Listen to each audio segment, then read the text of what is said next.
Gentlemen, I've been thinking about sales pitches.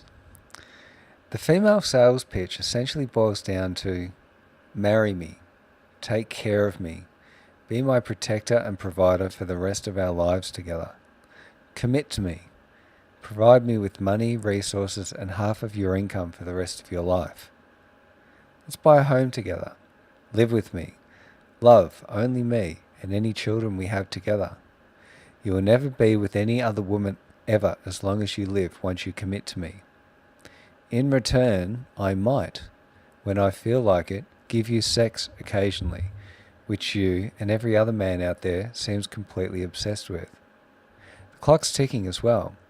My fertility window is closing rapidly, and there are many other men out there who will buy what I'm selling. So don't you dare waste a moment of my time if you're not interested in committing to me. My looks will fade with time. Your interest in me will also fade in time once the love hormones wear off.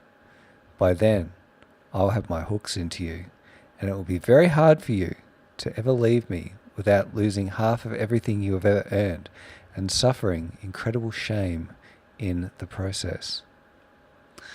Let's compare that to the Pattaya Escorts sales pitch, shall we?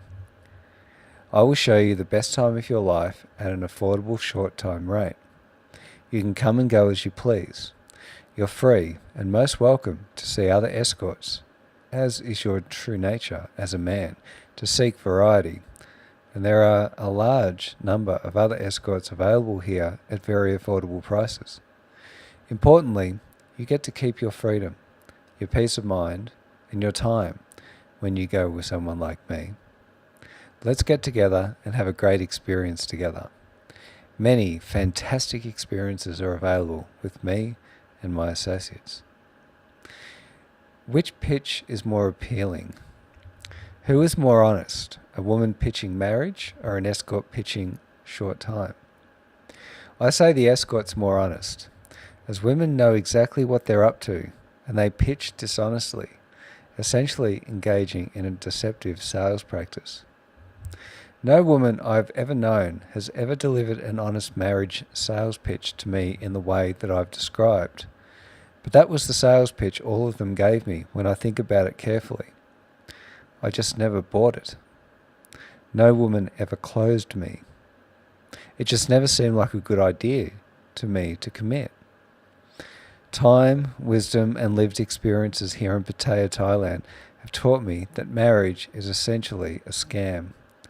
It's the ultimate bait and switch. It's not for the benefit of men, and women damn well know this.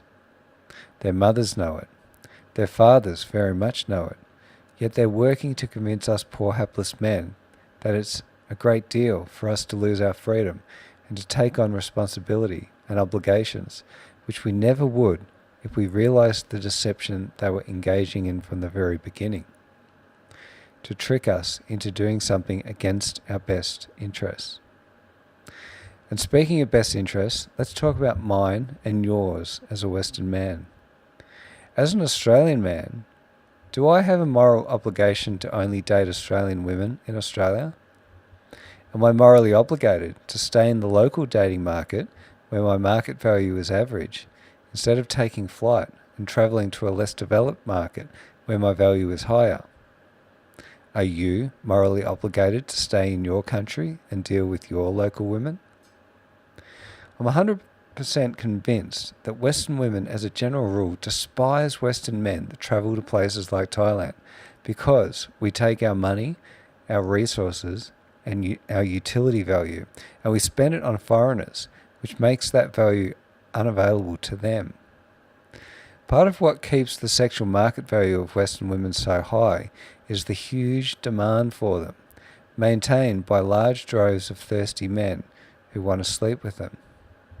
If all of these men went foreign, demand drops, and so does Western women's value.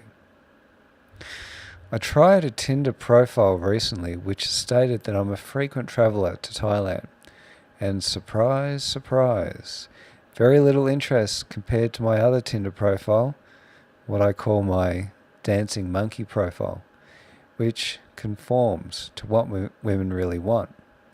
marriage, security, family, home ownership, wealth, and commitment.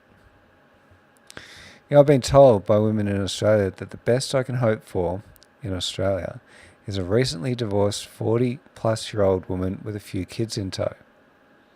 A gross, loud, rude, overweight, and obnoxious woman that is that way from practice because she can get away with it and still have men lining up for her. Fuck that and fuck everyone who wants that for me. Here in Thailand, I have many more dating options, and I will continue to exercise those options. It'll be a very cold day in hell before you ever see me in a relationship back in the Western world. It's just not going to happen. When I get back to Australia in 2 weeks' time, I'll be going back to being invisible. I've come to enjoy this mode a lot as I get a lot of work done, and it spares me from any of the bullshit I would be on the receiving end of in a relationship. I pity my married friends. I couldn't imagine living the life they do, especially after experiencing the freedom on offer here in Pattaya, Thailand. Good night. I'm done.